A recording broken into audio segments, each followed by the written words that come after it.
The P-51 Mustang screams through the cloud deck at 420 miles per hour. One Messerschmitt 109 directly ahead. 2 miles.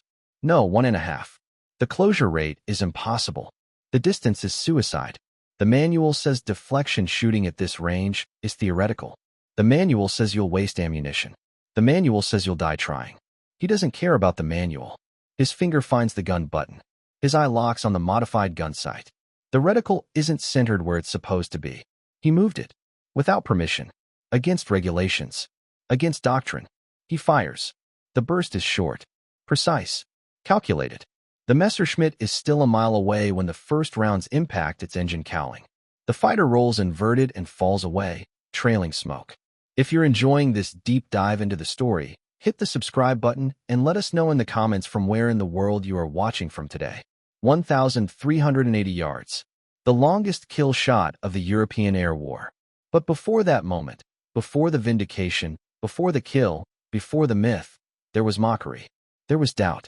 There was a young pilot from Nebraska who understood something about guns and geometry that no one else did, and who was willing to die to prove it. This is his story. Spring 1944. The 8th Air Force is bleeding.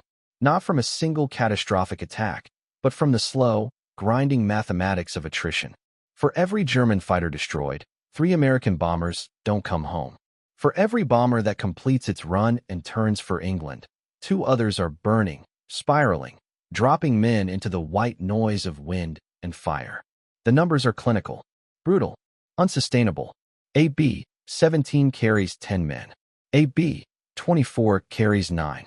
Every 4-engine bomber that goes down is 40 years of combined training, millions in machinery, and 10 families who receive telegrams before their sons can call home.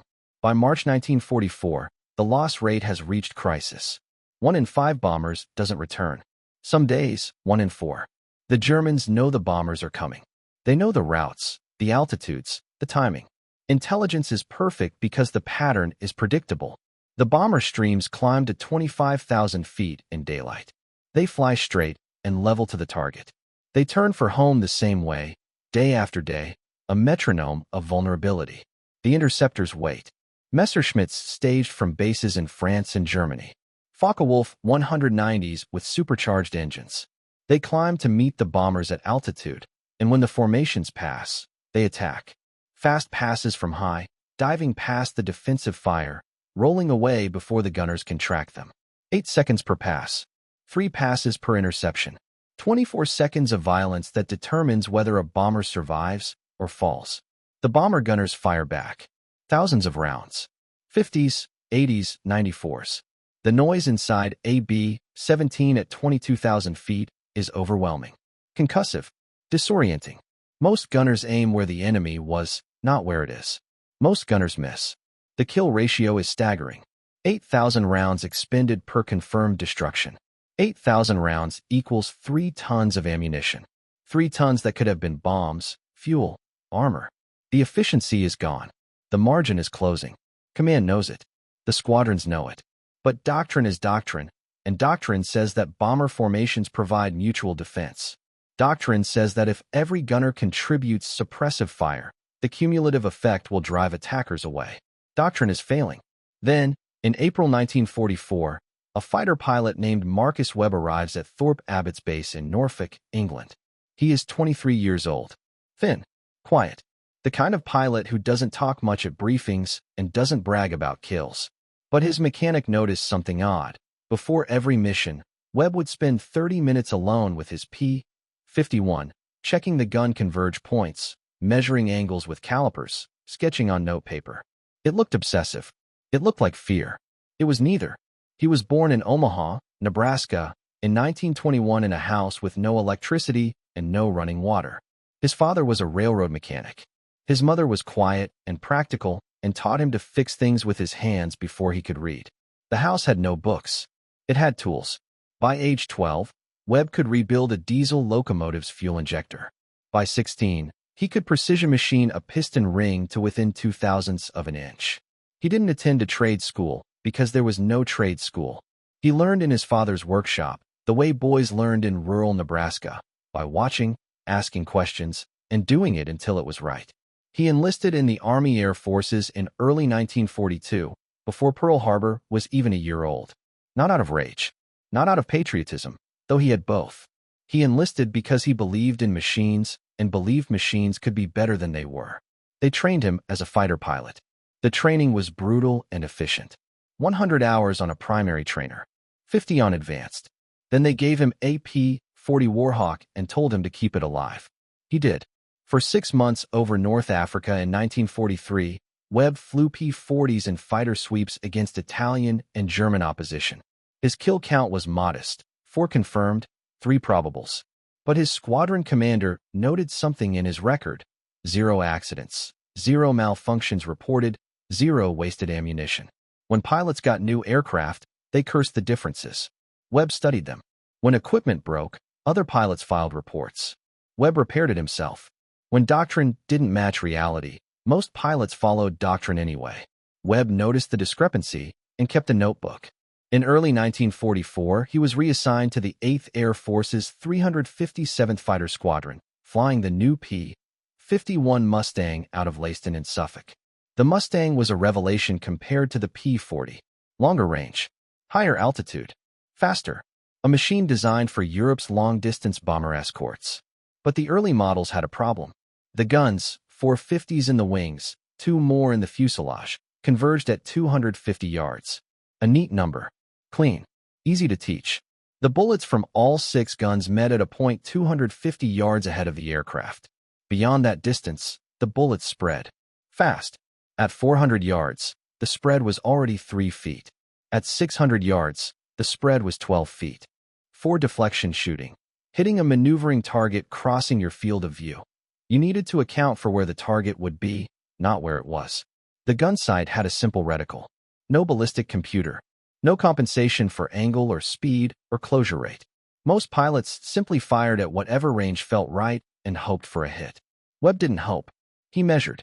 In his first week at Leiston, he requested the gun camera film from every P-51 engagement in the squadron. He reviewed footage in the ready room. Dozens of passes. Hundreds of firing sequences. He noted muzzle flash, target position, distance, deflection angle. The other pilots thought he was paranoid. His squadron commander thought he was obsessive. His ground crew thought he was difficult. He was all 3. He was also right. By May 1944, the 8th Air Force had lost 500 fighters escorting bombers. 500. The bombers themselves were losing 1 in 6 on maximum effort days. Intelligence reports showed that German interceptor tactics had evolved beyond simple boom and zoom attacks. The Germans had learned to coordinate. They flew in packets, a flight of 2 109s high, a flight of 2 190s low, waiting for the moment the Mustangs committed to escorting the bombers at a lower altitude, unable to climb fast enough to defend against an attack from above. It was geometry. It was predictable. It was lethal. The 8th Air Force responded with tactics that seemed logical. Fly more fighters, fly them closer to the bombers, engage German fighters at longer range. But longer-range engagement was the problem, not the solution. The P-51's gun convergence was set for 250 yards, good for close dogfighting, useless for long-range bomber protection.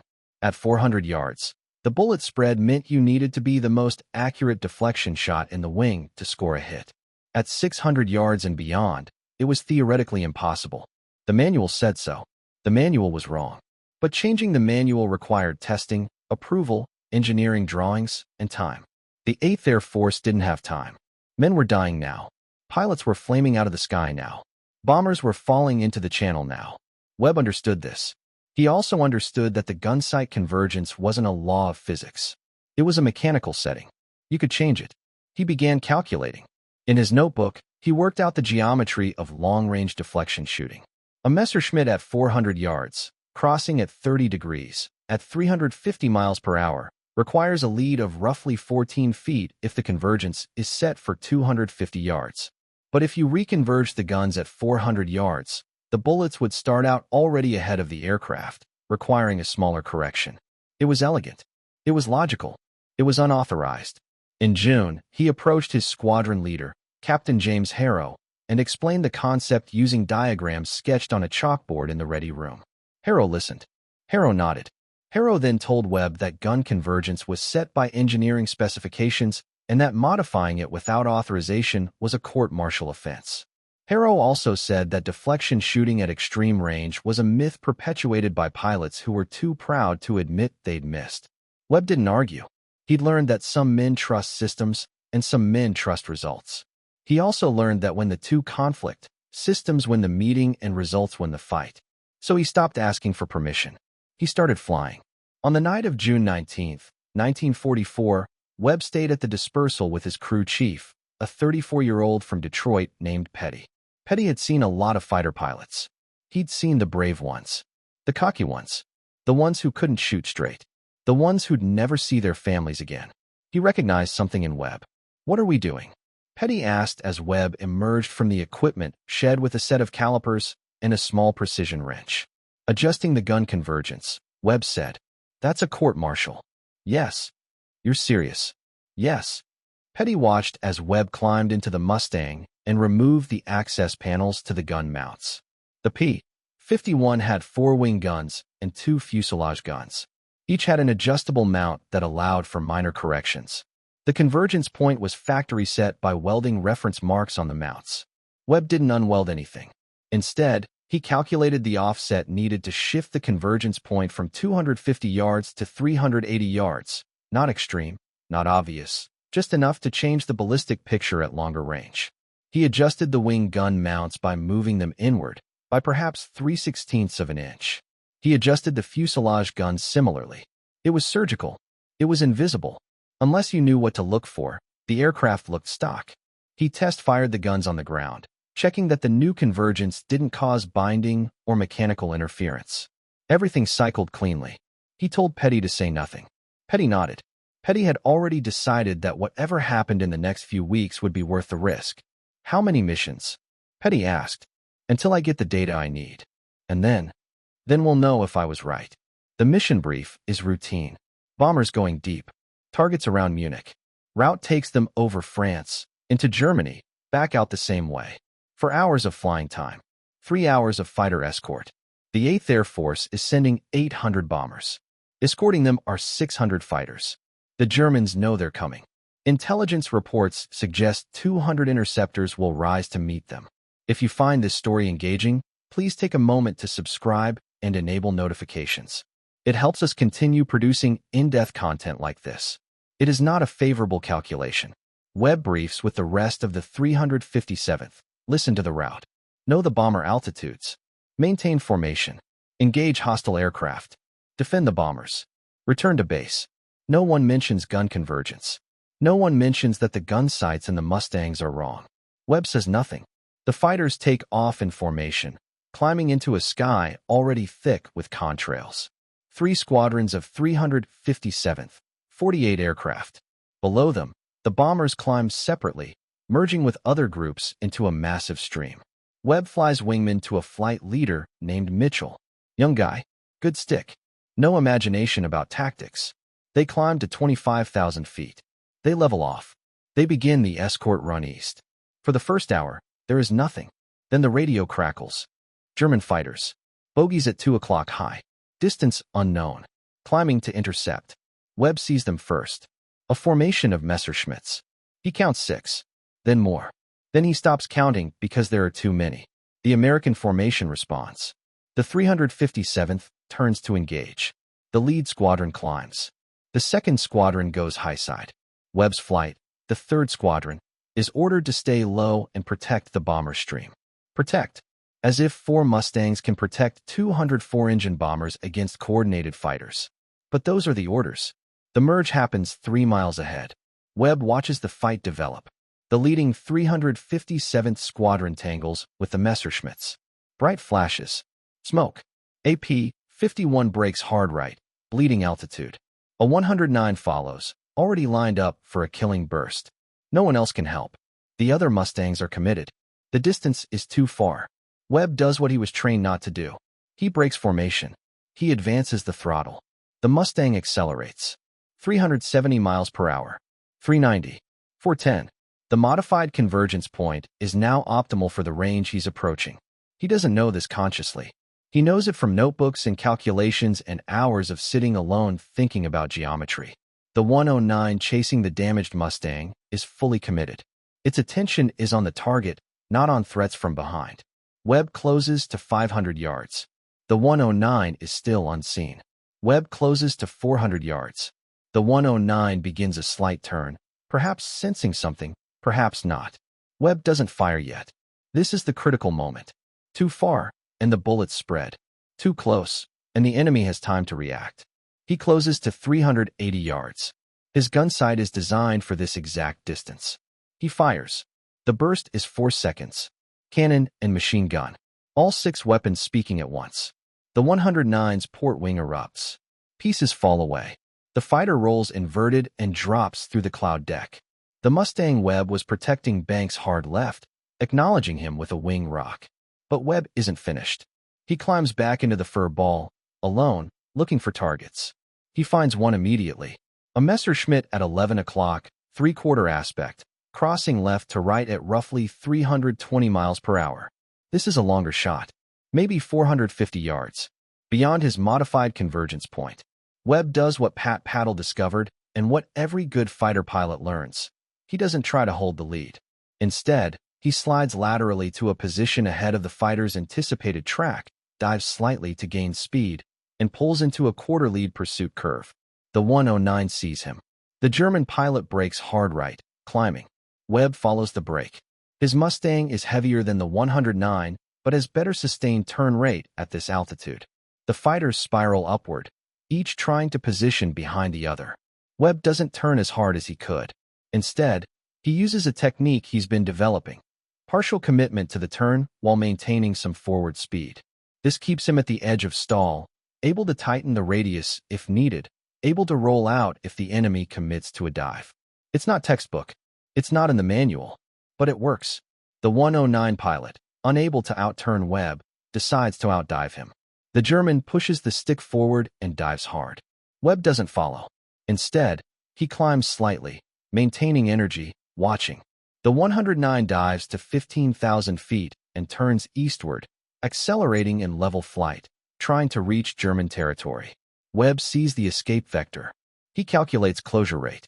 The Mustang is faster at sea level altitude. Webb dives after him, shallow, maintaining a curve that intercepts the 109's track roughly 10 miles ahead. The 109 is still 2 miles away when Webb levels off at 8,000 feet, already ahead and waiting. The 109 pilot sees him. Too late to change course. The German attempts a hard pull-up. Webb fires from 450 yards. The burst walks across the 109's fuselage. The fighter shudders, rolls inverted, and crashes into a farmer's field near Abbeville. 2 kills, both at extended range, both using the modified convergence point. Webb climbs back to altitude. The main engagement is already breaking apart. The Messerschmitts are scattering, turning south toward their bases. The Mustangs are reforming, gathering the damaged aircraft. Webb finds his flight leader and slides back into formation like he never left. Mitchell glances over. "Where the hell were you?" "High bounce," Webb says. "Got a couple." "How many?" "2 confirmed." Mitchell nods. He doesn't ask details. In combat, you fly the mission and debrief later. The bomber stream is intact. The 357th lost 3 aircraft. German losses are estimated at 11. It is considered a win. Webb lands with half a tank. His ammunition bays are empty. His Mustang has 2 holes in the fuselage and a cracked access panel from debris near the second kill. Petty is waiting at the dispersal. He sees the damage. He sees the empty gun trays. He understands. "How'd it work?" Petty asks. "Better than expected," Webb says. The debrief happens in the intelligence tent. The squadron's gunnery officer, a captain named Donovan, reviews the engagement reports from all pilots. The numbers: 11 German aircraft destroyed or damaged, 3 Mustangs lost, 2 damaged but recoverable. Webb's report is straightforward. 2 kills, both at 400-plus yards, both deflection shots. Donovan looks up. 400 yards. "Yes, sir." "With what convergence?" Webb pauses. This is the moment. This is where he admits the modification or lies and risks getting caught later. "Modified convergence," Webb says. "I reset the points to 380 yards. Silence. Donovan leans back. He doesn't reprimand. He doesn't congratulate. He just stares. Who authorized that? Donovan asks. No one, sir. It was unauthorized. Do you understand that's a court-martial? Yes, sir. Donovan stands. He walks over to the wall where gun camera film reels are stored. He pulls the footage from Webb's first kill. The film is grainy, black and white, but clear enough. The 109 is visible at distance. Webb's aircraft is pursuing. The closure is fast. Then the tracers appear, seeming to come from behind and below, converging ahead of the target. The 109 enters the convergence point and takes hits along the fuselage and wing. The film speaks for itself. Donovan rewinds. Watches it again. Then he calls in the squadron commander. Colonel Harrison arrives 10 minutes later. Harrison is old for fighter command, in his 30s, a veteran of North Africa and Sicily. He doesn't believe in genius. He believes in results. Donovan shows him the film. He modified the convergence, Donovan says. Unauthorized. Harrison asks. Yes, sir. Results. 2 kills. Both at extreme range. Both confirmed. Harrison watches the film a third time. Then he asks to see Webb. Webb stands at attention. Harrison doesn't yell. Harrison doesn't dismiss him. Instead, Harrison asks a single question. Why? Sir, the factory convergence is designed for dogfighting range. But most engagements happen before the merge. At distance. The standard Gunsight doesn't account for that geometry. I calculated the offset that would make long-range deflection shooting more efficient. I tested it. It worked. It also violates regulations. Yes, sir. It also saved your wingman's life. Yes, sir. Harrison nods slowly. Then he tells Webb to have his aircraft reconverged to standard specifications before the next mission. Webb's heart sinks. But Harrison continues. After which, you'll document exactly how you calculated the offset. You'll brief every pilot in this squadron on the math. You'll create a guide for adjusting convergence based on engagement parameters. And we'll see if engineering can formalize this into doctrine. Yes, sir. And Webb, if you do this again without authorization, I will court-martial you myself. But if you think you've found something that works, you tell me first. You don't do it alone. Understood, sir. Within a week, every pilot in the 357th has received Webb's brief. Not every pilot buys it. The older guys say it's overthinking. The experienced guys say they shoot by feel.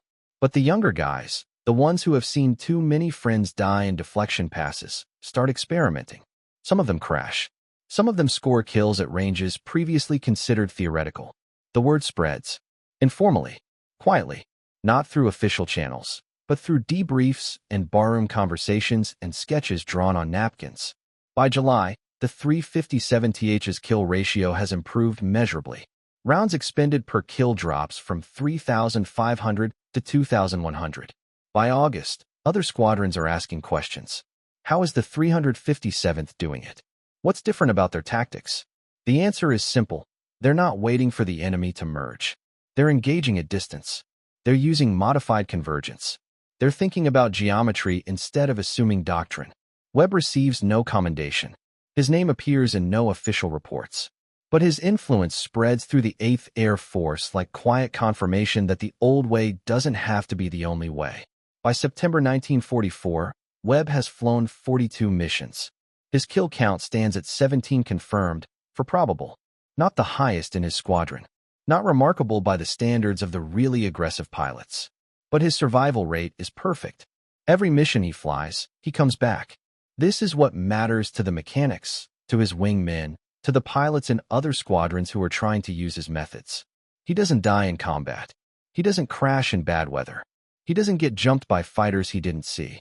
He comes back because he flies with calculation, with precision, with a respect for geometry and physics that borders on obsession. In October, Webb is grounded. Not for regulations violations. For pilot rotation. He's done his tour. 42 missions. The 8th Air Force policy is simple. Get a pilot to 20 missions and rotate him stateside. If he makes it to 30, he's flying borrowed time. At 42, he's a legend who should be teaching. Harrison doesn't want to lose him. But the rules are clear. Webb ships out in November 1944.